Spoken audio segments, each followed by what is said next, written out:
Welcome to our channel where we dive into mastering profiles. To get the best recommendations, instantly welcome to our channel.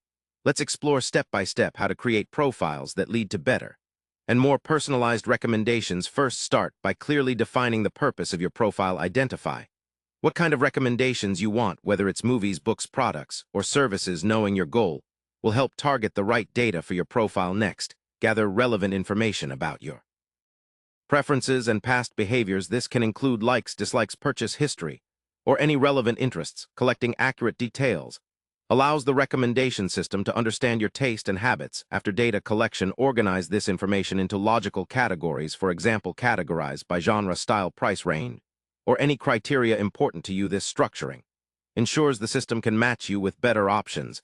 Then review your profile for completeness and consistency. Make sure no key area is missing and avoid contradicting preferences. This step makes the profile more reliable for generating relevant recommendations. Continuously update your profile over time. As your preferences evolve, regular adjustments keep your recommendations fresh and aligned with your current interests. Lastly, test the effectiveness. By engaging with the recommendations you receive, rate or give feedback on the suggested items to help improve future results. Following these precise steps will empower you to create profiles that unlock smarter and tailored recommendations. Every time, remember the quality of your profile greatly influences the success of personalized suggestions. So invest time and care in building it right and enjoy an optimized experience tailored just for you.